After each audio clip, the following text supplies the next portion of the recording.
What up, Long Beach? Welcome back to your home for everything local sports. It's JJ. And Mike. And Tyler, and this Top 10 video is brought to you by Naples Rib Company, the perfect place to cater your next team event. It's always the toughest Top 10 to put together because there are so many trophies to hand out. It's March 2015. And this is the only 10 I see, as it's baseball season, and you know what that means. All bets are off. Chris Betts, the catcher for the Bruins, and he's about to drop a bomb on me. Place your bets. I'm betting he's going to hit a home run. Actually, he hit two. Yeah, two of them. One of them went to the 91 freeway, that one over the right center field wall. Chris Betts just wowing scouts every time he takes the field. Nothing new for 2-6. We move on to number 9 and a rivalry all too familiar. It's Long Beach State Dirtbags and Cal State Fullerton. We are in the 12th inning of this first game of the non-conference series they play every year. Chris Mathewson is up there pinch hitting on an 0-1 count. He don't care. Tell your friend Billy Zane.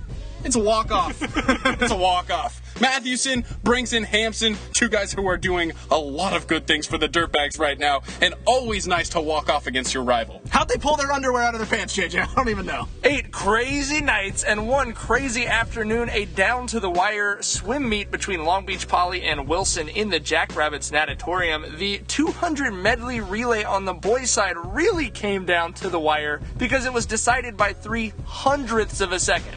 Wow. Usually we don't have to write that many numbers on the final time. And getting it in, Chief, going to Bucknell next year for Poly, got the win for the Jackrabbits there. We move on to 7th Heaven, and it's at Honda Center. Gar against Sonora in the 3AA championship game. Some pretty good twins over there for the Gladiators, and Greg Carlisle, showing off the athleticism with the reversal. There's some high flyers there in gold. Yeah, this one is just such a classic March Madness teardrop.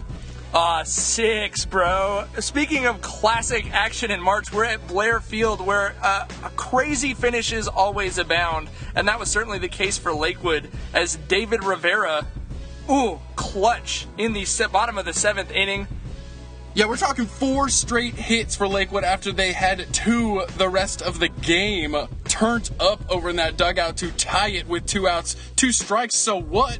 Christian Valdez up there, he's got the 0-2 count. Shorten up, kid. Valdez, the conqueror, pokes that. That's going to be enough as he beats out the throw, and he ran for about another 100 meters, knowing that he just scored the game's winning run in a walk-off. Really more of a runoff for the Lancers. That's what you get from a soccer player who also plays baseball, or vice versa.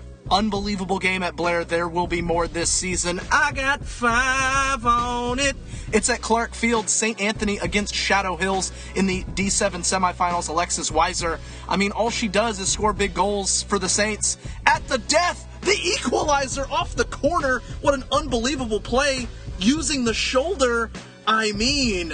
They were none the wiser to stop that shot. Weiser, W standing for whatever it takes, carried her team all the way to the final, first time in school history. We go to number 4, speaking of school history, Miguel Garcia, first off. Something's happening. In the semifinal, something is definitely happening. A la izquierda for the win to send his team to the CIF final, where they're going to take on the highly touted first-ranked Hart team, but no matter, Bellflower is about it, and Alan Anguiano is going to jump onto this rebound off the free kick and give Bellflower the 1 goal they needed to knock off Hart, because in goal, Andy Figueroa was having the game of his life. And if you have any question as to what that meant to that team, just watch the celebration. One of the best. Yeah, if you want to build a championship cake, you definitely need the flour. And they came through.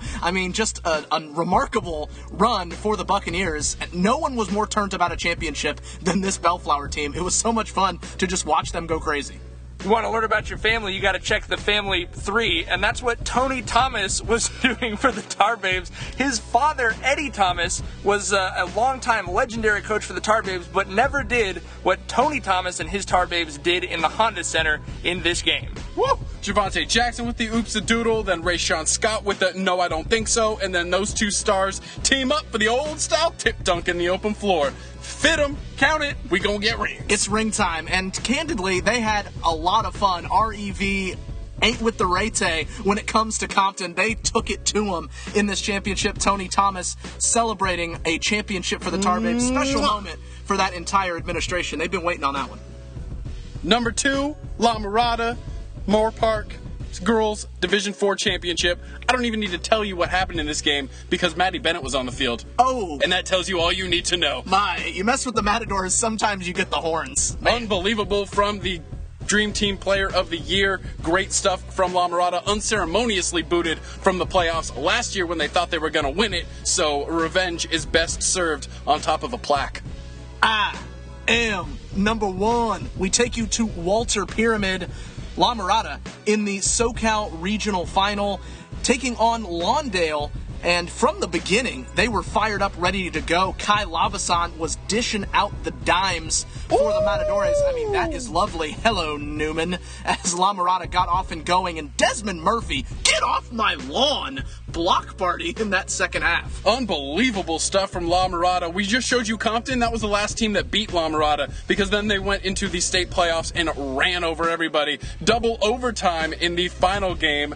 No one could stop the Matadores. Not even a bull. And nothing can stop the calendar from rolling on. Obviously, if you've been watching these videos, you know April is almost as hard to cut as March, so make sure and come back next month for our next Top 10. Thank you to all of our sponsors, including Papalucci's down on 2nd Street, for helping us bring you all of these local sports highlights at GazetteSports.com and the Press Telegram.